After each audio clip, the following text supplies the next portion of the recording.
Dude, check out this neighborhood. You see these houses? How many of them do you think are actually being rented right now versus owned? And did you know right now in America, there's a massive shift in the trend? I'm gonna tell you right now, it's gonna be really good for investors. It's gonna be really bad for renters. Most people don't even see it coming. Today, I'm gonna break it all down. Check it out. One shot, now the future is yours. Go! I'm turning dreams into reality. Yeah, it's one shot, now the future is yours. Go! You know, it's kind of crazy. America has this growing obsession with renting.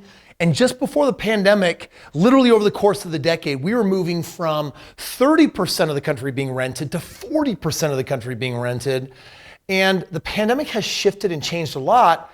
But haven't you always heard that like renting a place is kind of like throwing your money away, kind of like there's a negative or a nasty stigma? Renting has becoming more and more popular. And today we're going to evaluate if that's a good thing or a bad thing and for who. You know, when I was in college, I found my soulmate really quickly, and she and I, we got married within 10 months. And I remember when we rented our first basement apartment, it was like a little hole in the ground. It was like $400 a month, like crazy cheap, but like really old and super dingy. Like literally my wingspan spanned the whole distance in the kitchen. Like it was just really tiny. We had a king size bed. I'm 6'3", I'm a tall guy. You know, you look online, they're like, oh, Kris Krohn, he's 5'7". I'm like, whatever. So I had this king size bed in my bedroom, and it took up like the whole room. And I remember when I bought my very first house, it had 3 bedrooms upstairs that I occupied and a basement that I rented. We rented out that basement and it covered the entire mortgage. It meant that my wife and I moved in the upstairs, and we were basically living for free because the basement was paying for everything. And in that moment, we eliminated our number one expense. The biggest expense people have is their home. And so we went from renting this hole in the ground for $400 a month, and we moved into this 3-bedroom, 1-bathroom home for free. And it felt so good to eliminate that expense. But you know what felt a lot better? Walking into $40,000 of equity the day that we signed on it. And years later, I sold that house and made $65,000. That would have never happened if I was just renting. And yet there is this growing appeal to renting and like, oh, I need someone else to landscape for me and water the lawn. I don't want to worry about this or that. I want a really low maintenance house. And we're going to talk about that trend a little bit and really whether with how the world has changed, whether that's a good idea or not. Let's talk about new built-to-rent homes. The number of built-to-rent homes, single-family homes constructed expressly for the purpose of renting, increased 30% from 2019 to 2020. And today, they make up about 6% of all new homes being built in the United States. And that number is poised to double again in the next 10 years. Now, if you're not really familiar with this idea of built to rent, but it basically means that the house is constructed to be owned by an investor and it's meant to be super low maintenance. It's like, who cares about a yard? That's why people look at townhomes and condos and things like that. They're looking for like a very low maintenance place that they can call home. And they're basically saying, yo, we know we're renting. We're not planning on buying. And what's weird is this is becoming a growing popular trend for investors to say, you know what? Let's actually build communities just for people that want to rent because homeownership just isn't a goal of theirs. This got actually really big and very popular just prior to the pandemic. Check it out. Years prior to the pandemic, we found that consumers were drawn to a housing option that combines the best of both worlds, single family living and no hassle maintenance-free leased living, according to the chief executive of Next Metro Communities. I want you to think about that for just a second. Like this idea that we live in a world where it used to be a popular phrase to say, wow, you know, if you give a man a fish, you'll feed him for a day. But if you teach a man to fish, you'll feed him for a lifetime. Do people really want to be taught, or do they just want to be given the dang fish? I think part of our world is we want it so easy and we want it so done for us that there's a lot that we're willing to trade just to make life easier. Now, don't get me wrong, like the whole reason why I got into real estate investing and owning businesses was because I wanted to make so much money that I could pay people to do just about everything for me. And it's not because I'm lazy. In fact, I'm a super hard worker. Double it. You got it. Double. Done. I'm not kidding. Neither am I, it's already done. I'm just kidding. It's going to take some time. Double. But it's been more about smarts, right? Like time is our most valuable asset. So I look at the fact that the cars that I drive or the places that I can fly to or the things that I do, it's all constructed around ease and comfort. That used to be something for the wealthy, for the rich. But honestly, it's becoming a more popular trend for anybody. But there's a very valuable asset that's being given up in exchange for ease. What are you giving up for an easier life? Check this out. If you don't think you're going to be someplace for 3 years or more, the transaction costs are just too high to buy, said a professor of real estate finance at the University of San Diego. The only downside is you're going to lose out on the investment aspect of home ownership. In other words, come on, man, people want it easy, like easy street. Why on earth would you focus on buying? All you're going to miss out on is the investment. Hello, have you read, Stanley Thomas's Richest Man Next Door? Do you realize that for most people, the biggest asset that they'll ever own is their house? It seems like that might be getting thrown out like the baby with the bathwater. You're giving a baby a bath and then you throw out the water and you throw out the baby with it. Now you can imagine that I'm looking at this maybe too one-sided, because if you're a subscriber on my channel, like I'm here to help you get rich. I'm here to help you build wealth. I'm here to help you make some of like life's smartest financial choices. And yet society always has a different plan. Society's goal, by the way, is not for you to be wealthy. It's for you to feel secure. So check this out. The benefits of renting, let's be fair in this argument. It says, we really wanted to have the flexibility to enjoying life versus having to worry about repairing the roof or cutting the grass rather than heading to the beach, said a vice president of underwriting for an insurance broker. We didn't want to have to worry about all the potential pitfalls of home ownership. But I want to add, we also didn't want to have to worry about all that extra money that we could make by owning a home. Literally since 1965, the average home in America has appreciated like almost 5%. I want you to think about that. 5% doesn't feel like a lot of money when you think of the stock market, because look at this. I've got 10, 20, 30, 40, 50, 60, 70, 80, 90, here's $100,000. If I have $100,000 in the stock market and it goes up 5%, what's 5% of 100 grand? It's 5 grand. It doesn't feel like a whole lot of money. But I got news for you. The average home in America is now like $400,000. What's 5% of $400,000? It's $20,000.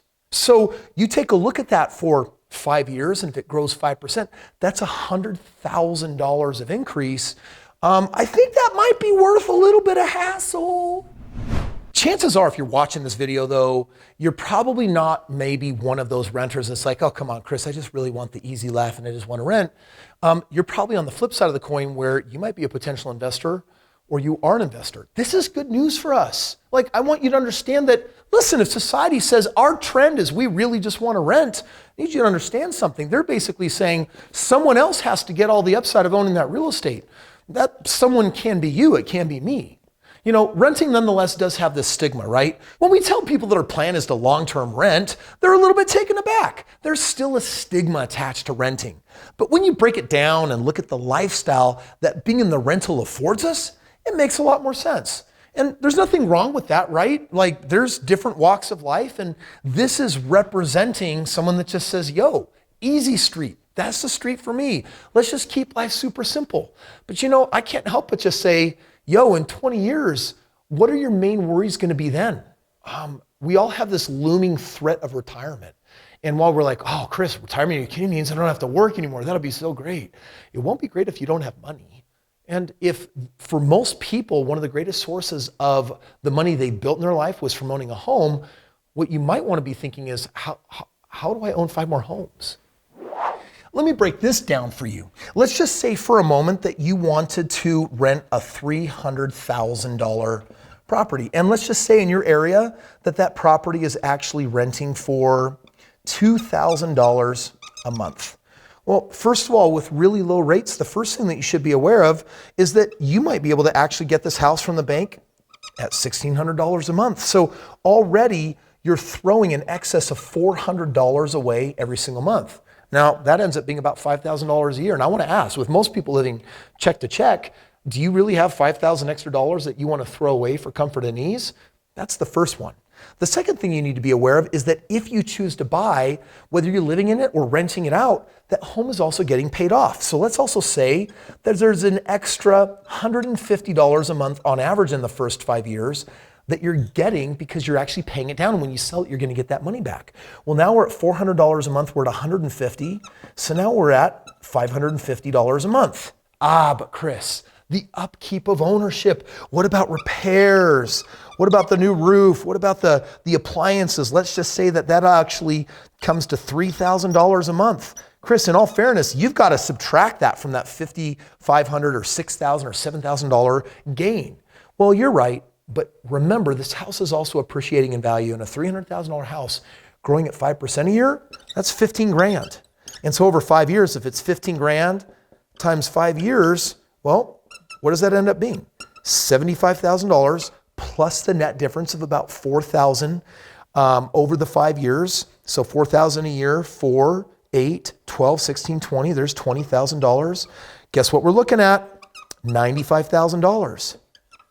Then on top of that, you also get to depreciate the asset. That can bump your tax bracket down. Most homeowners know that benefit because they live with the benefit of it. And so all of a sudden, if that saved you, let's just say over that period of time, $15,000 in taxes, well, now you're up to $110,000 in savings. So when this person says, come on, really, when you break it down, is it really worth it? Oh yeah, it's definitely worth it. But let me give you a little bit of a different perspective on this. Now check that out. I mean, I just showed you in 5 years that's $110,000.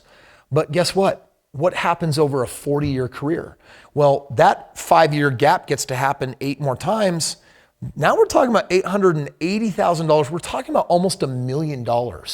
Now, do I think that it will mean $1 million to you? Well, listen, whether it ends up being $200,000, $500,000, or $1 million, for most people, that represents the majority of what they have actually set aside to retire. If I could persuade maybe that eternal renter to see things a little bit differently, you know what I'd say? I'd say, hey, if there's $110,000 of benefit on one house over 5 years, and there's almost $1 million of benefit over 40 years, then what would happen if you owned 5 houses? Well, then you'd retire on millions of dollars. And what would happen if you just bought 25 houses and you did it in 5 years? You realize that's how I became financially free. And all that extra cheddar, all that extra money, guess what I did with it? It means now, like in my home today, I've got someone that is driving the kids around, preparing all of my meals. I've got someone else teaching my children, private teacher coming in. I've got a full-time professional organizer. I've got a handyman. I've got a driver. I got a private jet. When you start looking at all those different things, I have the money to afford those things. My life is also easy. And some people must be like, well, Kris, but you work hard, you work a lot. Well, actually, I do work on Monday, Tuesday, and Thursday, and that's it. The other 4 days are given to me, my wife, my kids, and God. And so while I do work hard when I'm working, the reality is real estate has allowed me to create a lifestyle that has allowed me to create the ease that renter is looking for. Maybe it was a little harder getting there, but I think that eventually the bill is going to come due. And in retirement, when you run out of money and you got to go work at Walmart or try to get a job somewhere and no one will employ you, dude, can you imagine how much that sucks? Dude, I see that every day in my parents. I've been caring for them for the last 12 years. My dad's turning 79 this month. And I'm so glad he doesn't have to work, but that's what he might have had to be doing if I wasn't passing this generational wealth on through him and to him. And so, I don't want to sound like the hero of my own story, but it's perspective, right? And if you're a subscriber on my channel here, really all I'm doing is giving you perspective so that you have additional options. Society will always tell you what's popular. And right now it's saying, oh, come on, dude, the hassle's not worth it. Just rent, go easy. And I'm just telling you right now, I think it's a big mistake. Fortunately, the pandemic has brought some people to their senses because right now we're seeing a reversal trend shift for some people. They're saying, you know what? Maybe homeownership is important. Why? Because I don't want to have to go back to work in a work environment. I literally might be able to work remote like most people are hoping. So homeownership is on the rise. It's becoming obviously more and more popular. USA Today says we're missing 5.2 something million homes. And it's going to take us pretty much a decade to catch up. Either way, the whole idea of investing in single family real estate, it's super hot right now. It's gonna be hot for the next decade. And there's a way for you to take advantage of the trend and of just what's happening in the real estate market. You know, normally when I invest in real estate, I'm hoping for a minimum ROI of 25% a year. Dude, that's game changing. You can make millions of dollars on a small stack of cash over a lifetime. But right now, ROI is double and triple that. So it's super hot in the market. The next decade is going to be a big buildup to a crash. It's going to come tumbling down, then it's going to build up again with some of the biggest discounts from banks on foreclosures. The next 2 decades, 15 years at least, is going to be very exciting times, but only if you're an investor. Now, there are reasons why people don't want to invest in real estate. It's a lot of hard work. Unless you know a guy. You know a guy with a $1 billion track record that's done 5,000 single family homes and has made it fully turnkey. Do you know such a guy like that? Do you know someone like that? Check it out. There's a link below and there's a way for you to learn about partnering with me where if you want to put up the money, it might be currently sitting in a 401k, an IRA, or even equity in a home that you own, and you want me to show you how to put it to work to turn it into a multi-million-dollar portfolio, click the link, get with me and my team. Let me show you how it works and ride this trend hard. And for that matter, the biggest regret most people have at the end of the day is not that they should have bought more homes. It's that they kept selling their homes every time they traded or whatever when they could have just held on to it. There are 3 reasons why you should never sell your house. More importantly, there are 3 reasons why you should never pay off your mortgage. Sound crazy? Oh, it's true. And you might hate me after watching the video, but the truth is right here.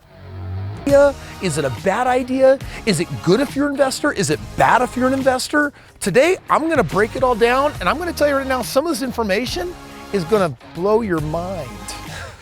Sorry, didn't believe it at all. Sorry.